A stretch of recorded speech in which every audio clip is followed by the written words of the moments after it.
Every 365 days, unless of course it's a leap year, there's a change in the calendar.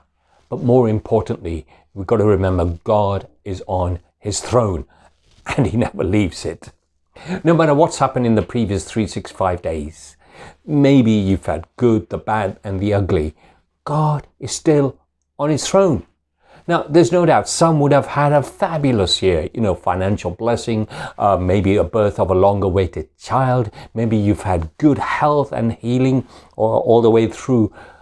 But, and I hope you took the opportunity to give thanks to the Lord, remembering that God is still on his throne. Now, having said all that, I'm sure there were days when things didn't quite go as well, because we live in a fallen and a broken world, and you would have had some bad days. And maybe that's been the prominent feature for some of you. You've just had bad days, bad health, bad financial issues, bad family relationships, bad friendships, bad all sorts of issues. And maybe you've forgotten sometimes in those bad situations that God is still on his throne. For some though, the ugliness of life may have come through, the ugliness of life. Maybe you've been lied to, manipulated, cheated, and torn apart, that your emotional and psychological well-being has been severely affected by it all. Maybe you've been a victim of some sort of an abuse of some description, and the ugliness of this rotten world has really got to you. And you don't feel that God is on his throne. But let me assure you, God is still on his throne. And he was on his throne when you were going through all that ugliness of life. We've got to get used to this, that life will be disappointing for us from time to time. It will. If people put their eyes on people, people will let us down.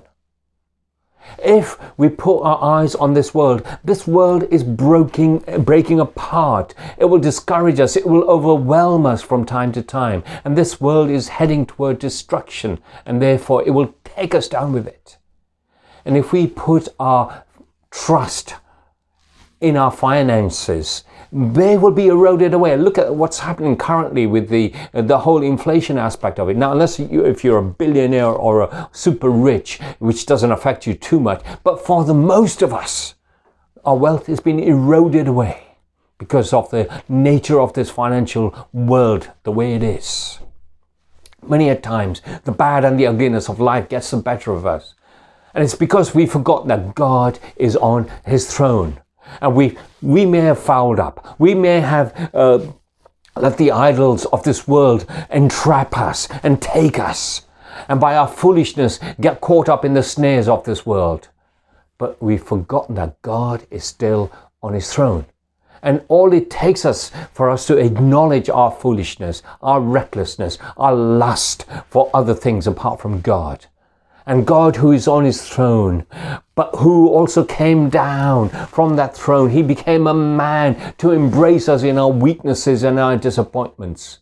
He melts away our guilt, our shame, as we repent and receive his forgiveness and his loving arms and receive his comfort and security with that. And he begins to raise our face and our eyes up again to see that God is still on his throne, despite all the badness of life and the ugliness of life we may have suffered. God is on his throne. And here's the thing, nothing ever will dislodge him.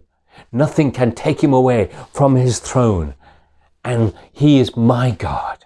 He's the one who brings me comfort. He's the one who keeps on loving me. He's the one who keeps on calling me. He's the one who wants fellowship with me on a regular basis. And as I do so, and as I embrace him, and he embraces me, it gives and provides me with security and with all that I need to live in this fallen world. So whatever happens in the next 365 days, God will be on his throne, and it will never be shifted. And that gives me great comfort and security. Maybe you can take that for the next 365 days for you as well, that God is on his throne, and that should give you great security and great comfort. Well, I hope this message has been a blessing to you, but what do you think? Please let me know in the comment section, and if you haven't subscribed me, I encourage you to do so, because there's more good messages